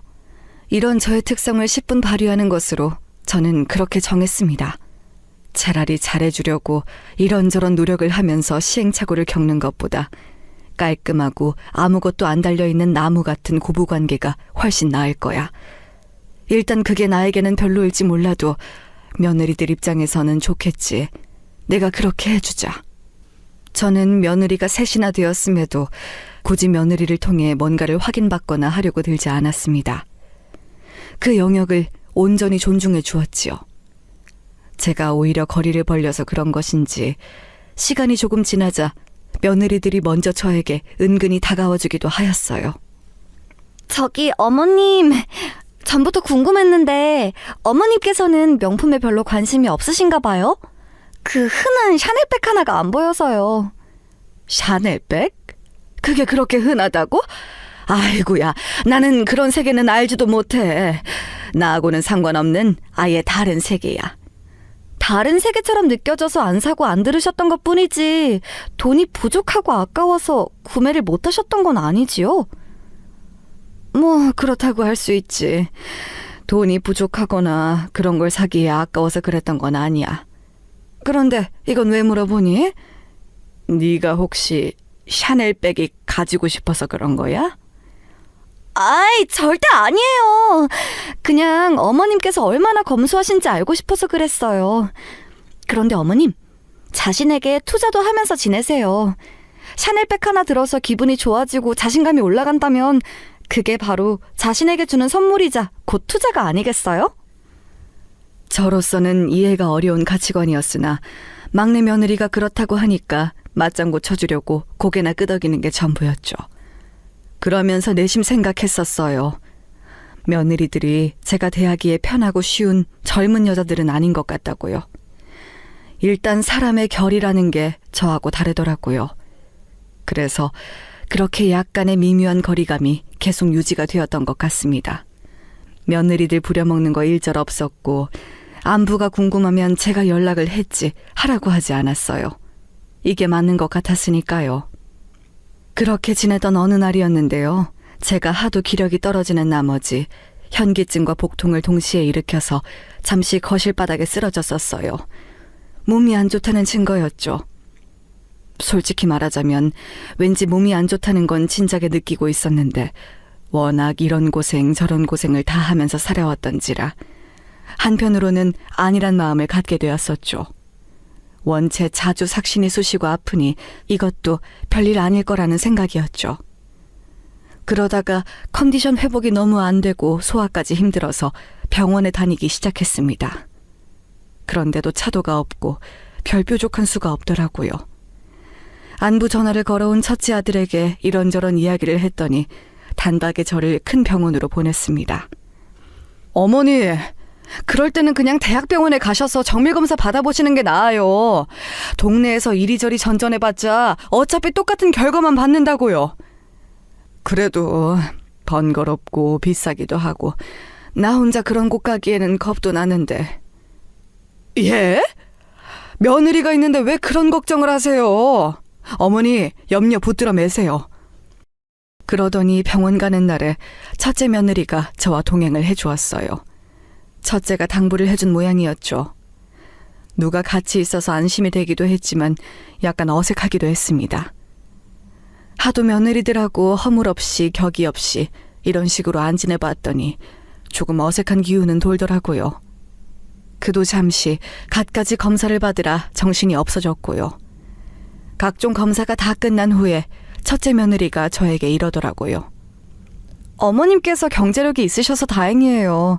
안 그랬으면 자식들에게 이런 상황에서도 손 벌리셨을 텐데. 경제력 있으시니까 당당하고 스스로도 힘이 나시죠? 그렇지. 없는 것보다야 낫겠지. 그런데요, 어머님. 정말로 돈이 얼마나 있으신지 요런 것들은 저희들에게 말씀을 안 해주실 건가요? 굳이 꾸역꾸역 알고 싶다는 건 아니고요. 그냥 한번 여쭤보는 거예요. 구태여 말을 할 필요가 없다고 생각하며 살아왔더니 이게 습관이 됐네. 똑똑한 네가 이해해줘. 제 반응이 만족스럽지 않았는지 첫째 며느리는 되게 듣고 싶은 말이 많다는 눈치로 눈을 빛내면서 저를 쳐다봤어요. 그런데 저는 검사 결과 걱정으로 머릿속이 가득 차 있었기 때문에 며느리가 궁금해하는 것 같은 경제력 이야기를 해주지 못했고요. 그런데 정말 그럴만도 했던 것이 대학병원에서 받은 검사 결과 제가 암 환자로 밝혀졌기 때문입니다. 하늘이 노래졌어요. 암이라니. 아무리 힘들고 고생을 하면서 지내봤어도 암에 걸릴 거라고는 생각도 못 해봤었습니다. 누구라도 그런 걸 생각하며 살진 않겠지만 저는 그야말로 안중에도 둬본 적 없이 살아온 사람이었어요. 왜, 어째서, 설마 싶은 부정적인 예감은 모조리 맞아 떨어지는지 모르겠어요. 이런 게 인생의 순리라고 한다면 너무나도 불공평한 것 같더군요. 수술을 들어가 볼 만한 상태인 것에 그나마 감사하라는 의료진의 소견도 당시에는 귀에 잘 들리지 않았고요. 제 상태가 심각하다는 것만 귀에 잘 들어오더라고요. 저의 암 선고에 새아들은 당연히 난리가 났고 의외였던 것은 새 며느리가 혼비백산이라는 점이었어요. 어머님, 무조건 괜찮으실 거예요. 요즘 의료기술 대단한 거 아시죠? 그러니까 겁내지 마시고 반드시 수술 받으세요. 안 받으시고 그냥 버틸 만큼 버티시겠다고 하면 안 돼요. 수술 받으시고 새로 이막을 사셔야죠. 저희 며느리들이 기도 올릴 거예요. 어머님께서 암 이겨내게 해달라고, 수술 꼭 받으셔서 결과 좋게 해달라고 이제부터 매일 기도할 거예요. 어머님 인생은 암을 이겨내신 이후부터 새로 시작이에요. 그러더니 둘째 며느리가 눈에 눈물까지 그렁그렁 달고서는 저렇게 말을 하더라고요. 솔직히 감동이었어요. 새 며느리가 저를 너무 걱정하고 염려를 해주길래 그것에 용기를 얻어서 수술을 받게 되었습니다. 결단은 내렸지만 머릿속은 복잡했죠. 가만히 있으면 남은 수명대로 잘 살다가 갈 텐데 괜히 수술을 받아서 들쑤시는 게 되면 더 상황이 나빠질 수도 있었으니까요. 그리고 혹시 수술을 받아도 별로 대단한 영향은 없는 게 아닐까. 이런저런 걱정으로 저는 몇 날 며칠을 심란하게 보냈는데요. 막상 수술 당일이 되자 다른 걱정 한 가지만 들더라고요. 만약에 수술을 받다가 잘못되면 어떻게 하지? 전신 마취가 된 다음에 내가 다시 눈을 안 뜨면 그게 바로 죽음인 것인데, 이대로 삶이 끝나는 것인데 내가 정말 이 엄청난 과정을 버텨낼 수 있을까? 그건 바로 죽음에 대한 것이었습니다. 저는 제가 오늘 이 순간을 마지막으로 삶이 끝날 수도 있겠구나 이런 생각을 하였어요. 그래서 저는 조금 우스운 행동일 수도 있겠으나 짤막하게 유언장까지 작성하였습니다. 제가 보던 책 사이에 유언을 적은 종이를 끼워놓고 나니까 마음이 조금 의연해지더라고요. 수술실로 이동할 때 막내 며느리가 제 손을 잠시 잡아주었어요. 그게 참 고맙더라고요. 이제 수술실에 들어가 영영 살아서 못 나올 수도 있는데 누가 알아서 제 손을 턱 잡아주니까 그 순간에는 정말 눈물이 날 만큼 위안이 되었어요. 수술대에 눕는 그 순간 저는 기도했습니다. 수술이 잘 되어서 고비를 넘기거나 예후까지 좋은 것은 언감생심 바라지도 않으니까 멀쩡하게 깨어나서 가족들을 하루라도 더 보고 살다 가고 싶다고요. 얼마나 간절히 기도했었는지 몰라요.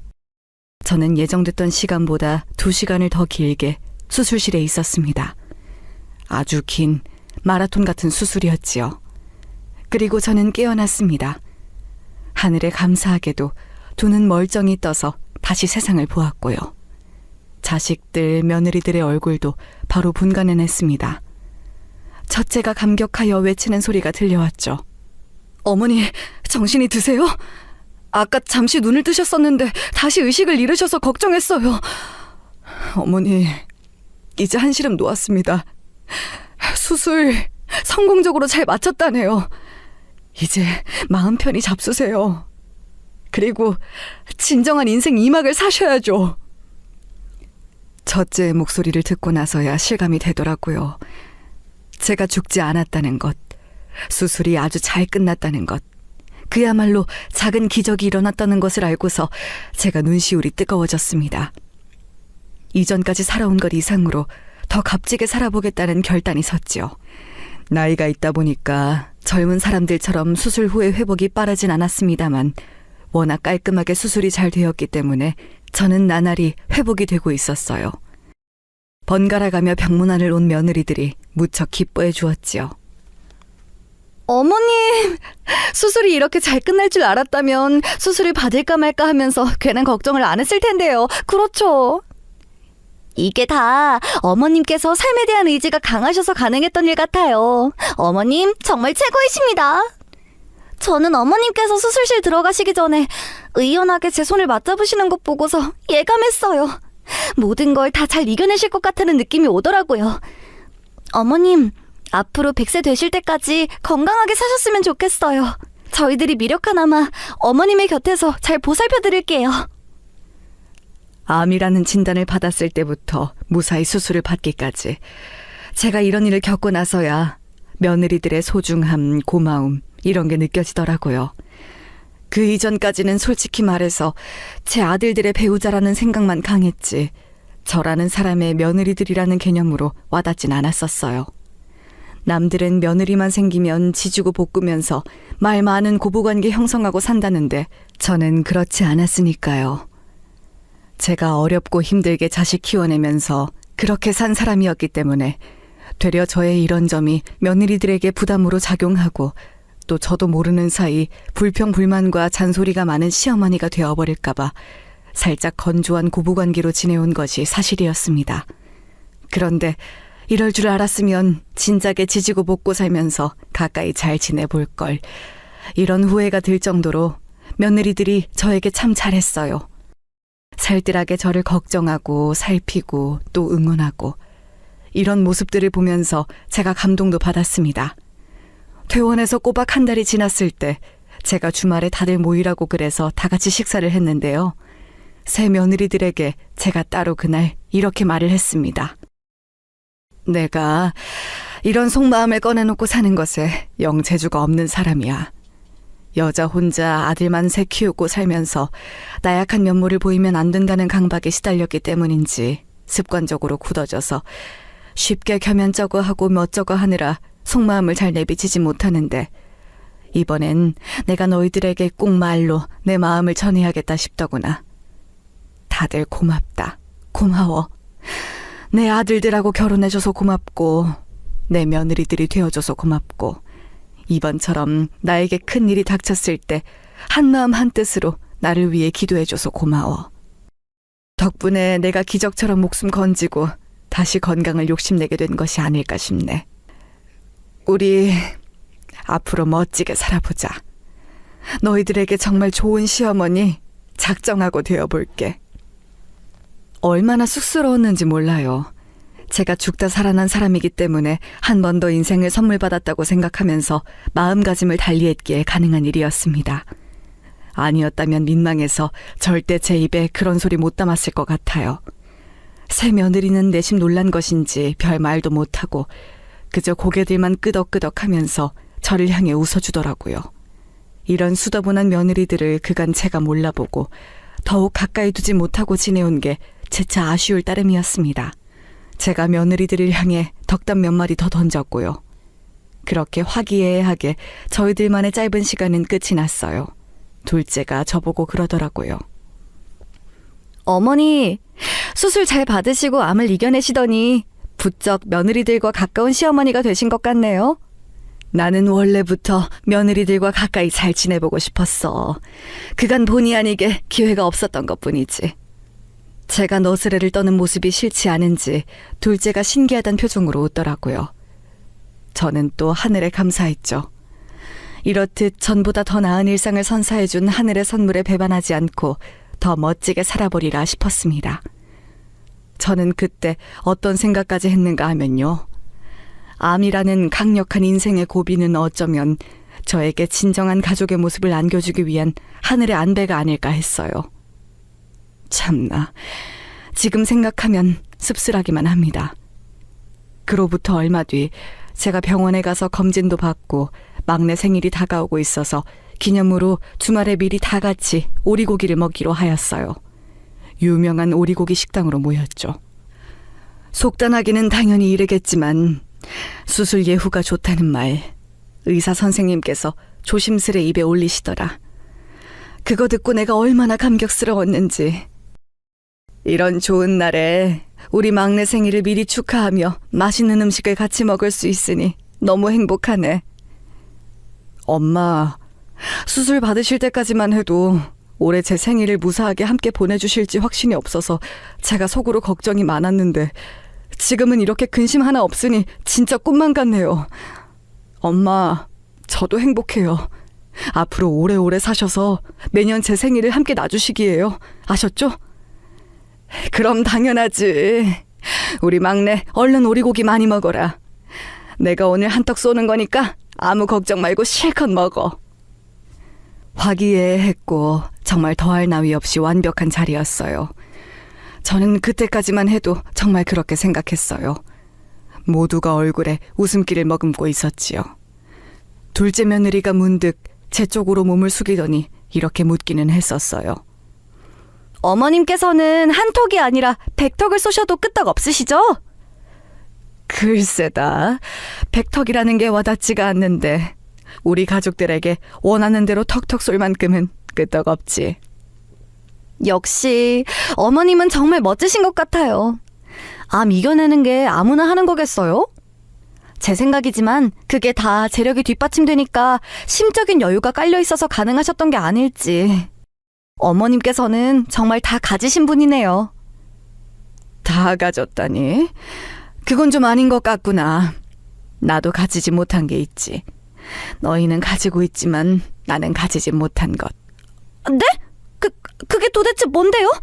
혹시 저희에게 넘겨주신 재산 같은 거라도 되나요? 그런 이야기가 아니고 내가 말하려던 건 젊음이야. 아무리 잘났어도 나이는 못 숨긴다고 하잖아. 아직 젊음을 누릴 수 있는 너희가 내 눈에는 무한한 가능성을 품고 있는 최고로 잘난 사람들로 보여. 아, 그러시군요. 네, 맞아요. 젊음? 좋죠. 나이? 어린 게 최고인 것 같아요. 목소리는 밝게 맞장구를 치고 있었는데 눈빛에는 어째 초점이 없었던 것 같아요. 저를 일단 안 보고 있었고요. 제가 너무 재미없는 대답을 해준 건가 싶어서 은근히 신경이 좀 쓰였습니다. 식사를 마치자마자 새 아들은 식당 주변의 사유지 공원에 걸어서 구경을 갔고요. 나머지는 그냥 근처에서 적당히 어슬렁거리다가 새 아들이 돌아오는 대로 합류해서 출발하는 것으로 얘기가 되었어요. 저는 화장실을 따로 다녀오느라 며느리들과 같이 있지 않았는데요. 어디 있나 찾아 나서 보게 되었어요. 이게 바로 화근이었죠. 식당 뒤뜰에 작은 물레방아가 있었는데 그걸 에워싸듯이 새 며느리가 서서 자기들끼리 머리를 맞대고 무언가 대화를 나누고 있었습니다. 만약 예전에 저였다면 그냥 무심히 며느리들을 부르거나 낄 생각 없이 지나치거나 그랬을 거예요. 하지만 저는 이제 며느리들에게 먼저 다가가기도 하는 시어머니가 될 작정이었거든요. 그래서 싱긋 웃는 낯을 하고서는 천천히 다가갔던 거예요. 자기들도 모르는 사이에 제가 가까이에 딱 다가와 있으면 며느리들이 깜짝 놀랄 거라는 생각을 하니까 재밌어서 웃음도 나더라고요. 그렇게 즐거운 마음가짐으로 며느리들에게 가까워졌어요. 물레방아의 물소리가 크게 들리기 시작했을 때 그 거리가 되니까 말소리들도 잘 들리더군요. 정확한 발음으로 막내 며느리가 이렇게 말하는 게 들려왔습니다. 그러니까요. 정말 짜증나 죽겠어요. 제발 수술 망하라고. 수술실 들어가기 전에 제가 손까지 잡으면서 빌고 또 빌었는데 왜 수술이 잘 되고 지랄이었을까요? 제 걸음이 우뚝 멈췄어요. 암 수술의 후유증인지 순간 헛것이 들린 모양이라고 저는 그렇게 믿고만 싶었습니다. 저에게 수술 전 위안이 되어주었던 막내 며느리의 그 손길이 사실은 저를 위하는 게 아니라 저주를 하기 위함이었다는 그딴 세상에 둘도 없을 추악한 진실 따위는 듣고 싶지 않았어요. 그런데 제가 잘못 들은 게 아니라는 것을 알려주며 곧장 둘째 며느리가 이렇게 말을 받더군요. 나는 심지어 그 전날에 물 떠놓고 기도까지 했어. 제발 수술이 잘못되어서 그대로 수술실에서 뒤지거나 살아나와도 별로 가망 없다는 판정을 받게 해달라고 내가 진짜 물 떠놓고 싹싹 빌었다니까? 그런데 멀쩡히 살아나왔고 수술도 잘 됐고 예후까지 좋다는 것 좀 봐. 숨통 질긴 게 보통 내기가 아니야. 정말 짜증나 죽겠네. 그런데다가 이제 가까이 잘 지내보자는 말까지 들었으니 아주 그냥 악재가 겹치네. 제가 뭘 그렇게 잘못을 했을까? 이런 생각이 들었습니다. 왜, 어째서, 무슨 이유로 제가 저렇게까지 미움을 받으며 악담의 대상이 되고 있을까 싶은 비참한 의문이 들었어요.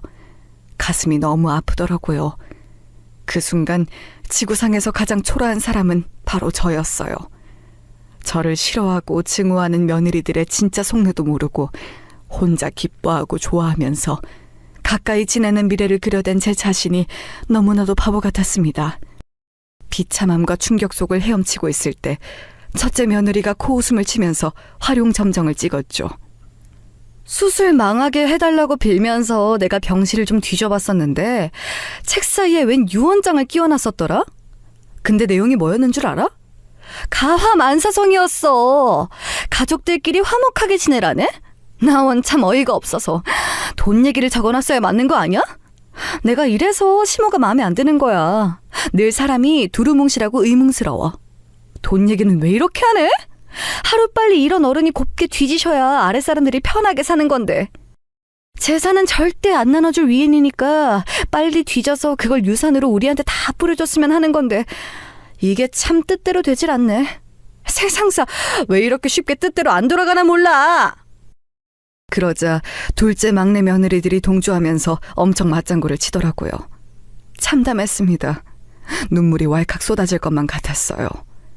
그러니까 이 모든 것에서 돈이 자유로울 수 없었던 거예요. 제 아들들도 정확히 모르는 재산인데 며느리들은 더 모르고 그래서 더 막연하게 궁금해해왔겠죠. 하지만 제가 워낙 그런 얘기를 안 꺼내고 사는 사람이니까 평소에는 엄두가 안 났을 겁니다. 그러다가 제가 아프다고 하니까 이 기회에 제가 죽어서 유산으로 나눠 가지면 딱이라는 생각들을 한 것이고요. 제가 저도 모르게 주먹을 꽉 쥐고 있는데 그때 막내 며느리가 피식 웃으면서 이런 소리까지 날렸습니다. 앞으로 좋은 고부관계 만들면서 잘 지내라고 시모가 그랬을 때 역겨워서 토할 뻔했거든요. 근데 저희 남편이 괜히 헛바람 들어서 제가 앞으로 시모 잘 챙기며 사는 막내 며느리가 되기를 바라는 눈치더라고요. 그게 은근하게 보여서 진짜로 토하는 줄 알았어요. 생각만 해도 너무 싫어요. 저만 이런 거 아니죠. 당연히 우리도 마찬가지야. 집안에 꽁쳐놓은 재산 좀 있는 것 같아서 결혼도 한 거고 지금까지 참고 산 건데 왠지 좋은 선택이 아니었던 것 같아서 허무하네. 몰래 바람이라도 안 피우고 있었으면 정말 억울해서 큰일 날 뻔했어. 그런데 첫째 며느리의 엄청난 발언이 튀어나왔고 저는 그때 되려 뒷걸음질을 살짝 쳤습니다. 이들이 제가 순간적으로 직감한 것 이상으로 과감한 가면을 쓰고 살아가고 있다는 판단이 서더라고요. 둘째 며느리는 아예 한 배를 타기라도 한 것인지 첫째 며느리를 보면서 고개를 끄덕였죠. 절대 바람 걸릴 일 없고 걸려도 잡아떼면 그만이고 딱 이 정도 수준으로 앙큼하게 바람 피우고 사니까 재민 있어요. 이런 재미 아니었으면 저는 진작에 이혼했을 것 같네요. 아무튼 마음에 안 드는 시무가 안 뒤져서 너무 속상하긴 한데 이러다가 또 어느 날 갑자기 계단에 굴러떨어져서 저 세상 갈 수도 있는 거니까요. 당분간 기대를 완전히 놓진 않고 살 거예요. 어처구니가 없었습니다. 그 정도로 은밀하고 철두철미한 바람을 첫째와 둘째는 여태 피우면서 살아온 모양이었어요. 저는 수술 직후보다 머리가 더욱 아파오는 걸 느꼈어요. 막내까지 가세해서 바람 피우는 이야기, 재미없는 남편들 데리고 사는 이야기, 주는 거 없이 얄밉고 꼴보기 싫은 시모욕. 이런 걸 셋이 신나게 주고받는 현장을 제가 계속 목격하고 있다는 게 현실성이 없었습니다. 저는 정신을 차리려고 했죠. 이럴 때일수록 침착해야 한다. 지독한 배신감으로 슬퍼하는 건 나중의 일이야. 우선은 내가 어떻게 대처해야 하는지 방안을 세워야 해. 만약에 지금 이것들에게 진실을 요구한다면 쏙 숨어버리겠지. 나와 내 아들들을 기만하며 지내온 것 전부 그런 적 없는 척 뻔뻔하게 꾸며낼 거야. 그렇다면 이걸 어떻게 아들들에게 알리면 좋을까? 그런 생각을 하자마자 저는 깨달았어요. 제가 원하는 건 아들들이 며느리들과 싹 다 이혼하는 것이었죠. 너무나도 저급한 사상을 가지고 있는 며느리들을 저는 두 번 다시 보고 싶지도 않았거든요. 그날 자리를 파하면서 첫째 며느리가 저에게 인사를 하는데 정말 가증스럽게 느껴지더라고요. 어머님, 오리고기 너무 맛있었어요. 정말 잘 먹었습니다. 이렇게 맛있는 음식을 어머님께 얻어먹고 살면 언젠가는 다른 것도 얻어먹을 수 있으려나요? 집이라든지 땅이라든지? 그냥 농담이지만 아무나 이런 농담할 수 있는 거 아니니까. 멋지신 시어머니를 둔 저는 아주 복받은 며느리인 것 같네요. 조심히 들어가시고 잘 쉬세요. 어머님 위해서 오늘은 제가 감사기도 올리고 잘 생각이에요. 그렇게 말을 하자 둘째하고 막내 며느리가 웃음을 꾹 참는 얼굴들이 되더라고요. 그러니까 이것들이 작당하고 속으로 저를 기만하면서 자기들끼리 저를 놀려먹고 있는 거였어요. 감사기도는 개뿔이고 저보고 빨리 뒤지라는 저주만 날릴 예정인 게 분명했죠. 어쩜 이렇게 못된 것들에게 잘못 걸려서 결혼들을 했는지. 저는 제가 기만당해서 속이 상하는 것보다 아들들 생각에 너무 속상해서 잠을 설쳤습니다. 아들들에게 제가 따로 물어봤어요. 며느리들하고 평소 부부 사이는 문제없이 괜찮아 왔는가 하는 여부를 말이죠. 갑자기 그런 건 왜 물어보세요? 암 수술 받고 나시니까 정말 세상이 달리 여겨지시나 봐요. 어머니가 이런 거 쉽사리 물어보실 분이 아닌데. 부부 사이가 맨날 그냥저냥 평범하죠 뭐. 별거 없어요. 맨날 똑같이 살아요. 첫째가 당황스러워하면서 대답했는데 그 뉘앙스에서 저는 100% 신뢰하는 부부 사이는 아니다라는 느낌을 받았습니다. 왜냐하면 우물쭈물거리더라고요. 둘째나 막내도 마찬가지였고요. 누구 하나 무조건 좋다고 하지 않았습니다. 가뜩이나 며느리들에 대한 충격으로 제가 들끓고 있었는데 아들들이 이런 반응을 보여주니 제가 망설일 이유 따윈 없었죠. 세 아들을 따로 불러놓고 제가 엄청난 이야기를 꺼냈습니다. 내가 이런 문제 가지고 농담할 이유도 전혀 없고 그러니까 다들 진지하게 내 말을 들어줬으면 해. 나는 재산을 미리 상속해줄 생각이야. 너희들이 알고 예상하는 것보다는 확실하게 많다는 거, 받아먹을 만한 양이 충분히 되는 재산이라는 거, 그걸 정확하게 못을 받고 싶구나. 그게 정말이세요, 어머니? 재산은 절대 미리 안 주실 거라고 생각했는데. 저 사실은 반쯤 포기하고 있었는데 이렇게 직접 말씀해 주시니까 너무 속이 시원해요. 엄마, 그런데 갑자기 왜 마음이 바뀌셨어요? 원래는 더 손에 쥐고 계실 줄 알았는데요. 혹시 무슨 일이라도 있으신 거예요? 여기까지 들었을 때 새 아들의 얼굴이 환하게 밝아지더니 새 아들이 쪼르르 한마디씩 날렸죠. 제가 그저 환한 웃음으로 답하자 새 아들은 안심이라도 됐는지 따라서 웃어 보였지만 잠시 후에 이어진 제 말을 들은 순간 동시에 당황하였죠. 아이의 낯빛이 창백하게 보일 정도가 되더군요. 그럴만도 했어요. 제가 그만큼 엄청난 말을 했으니까요. 단 조건이 있어. 내가 피와 땀을 흘려가며 번 돈, 쌓아올린 재산, 절대 맨입으로는 줄 수가 없거든. 내가 제시한 조건을 달성한 사람에게만 재산을 미리 상속해 줄 거야. 그건 바로 며느리가 저지른 부정. 그 증거를 잡아서 이혼하는 아들에게만 미리 재산을 나눠주려고 해. 예? 어머니, 대체 그게 무슨 말씀이세요? 저뿐만 아니라 지금 동생들도 이해를 못한 얼굴들인 거 보이시죠? 이해를 못했을 뿐이지 말을 못 알아들은 건 아니잖니? 내가 한 말 천천히 곱씹어보면서 잘 실행했으면 좋겠구나. 미리 말하는데 여기엔 어떤 강요도 없어. 재산을 원하는 사람만 내 말을 따르면 되는 거야. 그렇지만 어머니, 잘 생각을 해보세요. 내 것인 조건 말이에요. 그건 애초에 집사람들이 부정을 저지르고 있어야 한다는 전제가 그게 성립되어야 하는 거잖아요. 그렇지 않나요? 부정을 저지른 증거를 잡아서 그걸로 이혼을 해야 한다는 말씀이신데 어머니께서 저희 형제가 이혼하는 걸 바라실 분도 아니고 너무 이해가 안 돼요. 막말로 어머니 말씀 따라서 각자 집사람들이 죄다 부정을 저질렀다면 또 모를까. 황당하다는 듯 중얼거리던 첫째의 얼굴이 이내 아리송하게 변했어요. 본능이라는 게 첫째의 말끝을 흐리게 한 걸지도 모르죠. 그 옆에서 둘째는 어느새 진중한 고민에 돌입한 모습이었고요. 막내는 혼자 따로 생각을 정리하고 싶은 것인지 혼자 먼저 자리를 뜨기까지 했습니다. 이렇게 이미 움직이기 시작한 거였어요. 며칠 후 막내 며느리가 저에게 도움을 요청하더라고요. 막내에게서 부정을 의심받고 있는데 어이가 없고 억울하니까 저에게 좀 도와달라는 것이었어요. 어머님께서 따끔하게 한마디 좀 해주세요. 남자가 되어서 쪼잔하게 자기 여자를 이런 걸로 의심하면 안 된다고 잔소리 한번 해주시면 제가 너무 좋을 것 같아요. 이런 걸로 의심당하니까 저로서는 정말 황당하고 기가 막히고 눈물이 다 나오네요. 어쩌면 좋아요. 눈물이 나오면 흘려야지. 어쩌면 좋긴 뭘 어쩌면 좋아. 그리고 네가 떳떳하고 당당하면 별 문제될 게 없어 보이는구나. 정 네가 억울하고 분하다면 너도 우리 막내 아들이 결혼하고 허튼 수작 딴 데서 부리고 다닌 건 아닌지 샅샅이 조사하면 되지 않겠니? 눈에는 눈, 이에는 이라잖아. 네? 지금 제가 옳게 들은 건 맞아요? 어머님께서 이런 반응을 보이실 줄은 몰랐는데 제가 아는 어머님이 아닌 것 같아요, 지금. 나는 너를 다 안다고 생각 안 하니까 너도 나를 다 안다고 생각 안 하면서 살면 서로 적절할 것 같구나. 저의 단호한 태도에 막내 며느리는 할 말을 잃고 아무런 대꾸도 못했었죠. 그리고 부정에 있어서도 할 말이 없었던 모양이에요.